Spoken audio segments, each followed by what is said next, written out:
Well, we are here in what has become known as one of the better, if not best, health centers here on the island. And we're here with Nurse Peggy. We go back.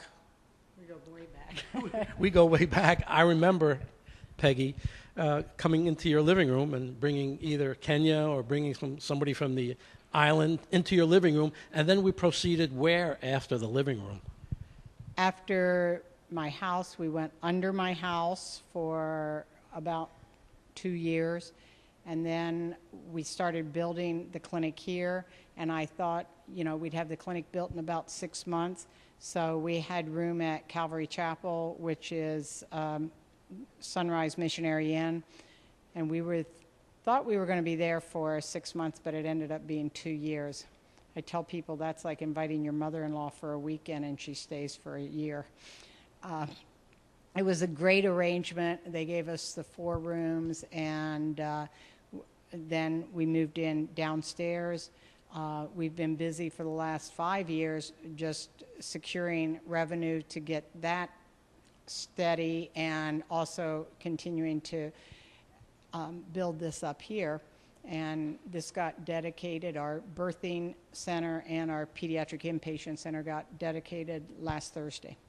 It was a wonderful event. Lots and lots of people came and paid homage to your clinic and to you and to Dr. Ray and all the other people. And I told you I was going to embarrass you a little bit. You are a living legend, not only on Roatan and the Bay Islands, but throughout the Caribbean, if not in the medical centers around the world. And we are so blessed to have you here because, again, it wasn't the type of situation where you said, oh, I'm going to become, the head of a big clinic. It's just through your open heart and your kindness and your knowledge, people just came to you.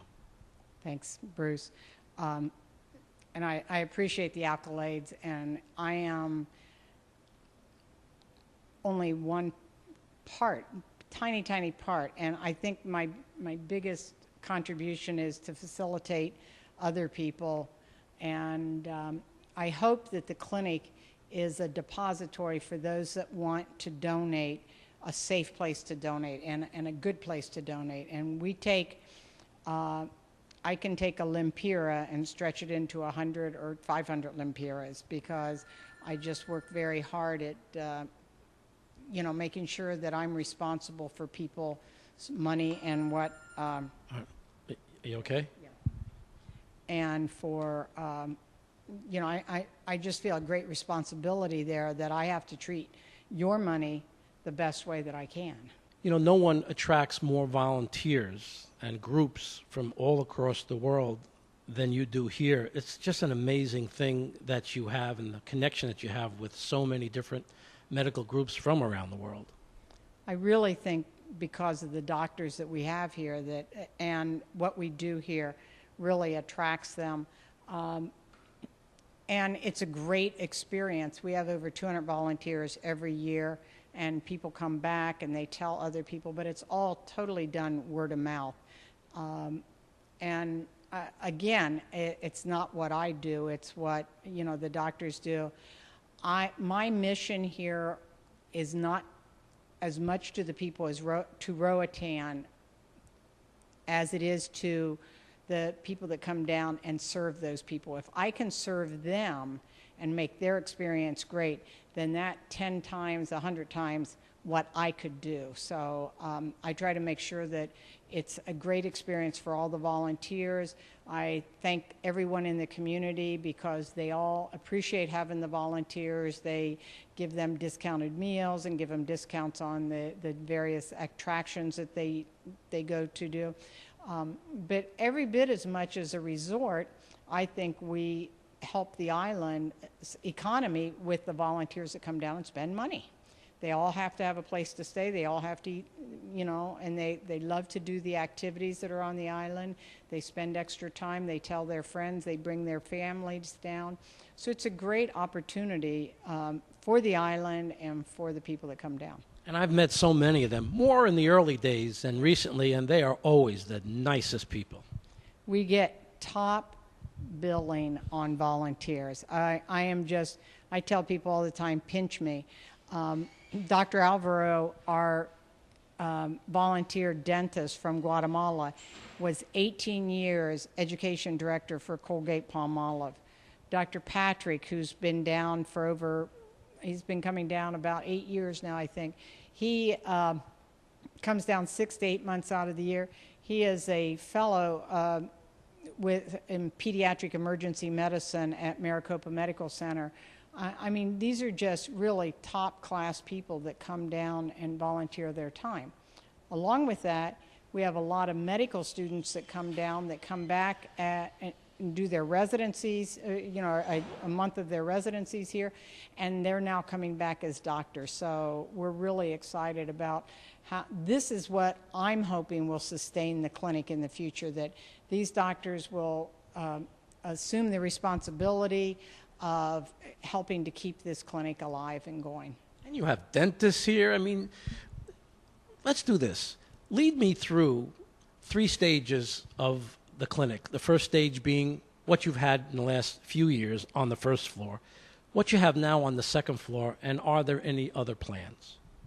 Okay, the first floor, we see 1,000 patients a month, and it is a day clinic, outpatient clinic. We are probably the diabetic center of the island. Probably over half of our adult patients are diabetic hypertensive patients. We also see a good number of OB patients, the gynecology and obstetrics, and we do prenatal classes. We do a lot of outreach that doesn't even happen here at the clinic, all managed through the clinic itself. We see probably another half of our patients are, of the total patient population, are pediatrics, and so we see probably about 400 or 500 pediatric patients every month. A lot of asthma, dehydration, diarrhea, skin ailments. Dehydration and diarrhea are the leading cause of death in Honduras for children under 6, and no child should ever die because of that in the world. It's such a big problem that Rotary International is going to focus on their next big world campaign, Clean Water for the World. So we want to be a big part of that here. Our plans for the second floor are a pediatric inpatient, which is where we are right now, and that's been in the works for probably since we opened the clinic downstairs. This is basically a short-term place for patients that have breathing problems, that we want to make sure that they get breathing treatments around the clock, and we're not sure that that can be handled in the home. Burn patients, patients with needing antibiotic care for infection. Those are the types of patients we'll have here, and they're going to be short term. We don't expect any patient to be here much more than 4 or 5 days.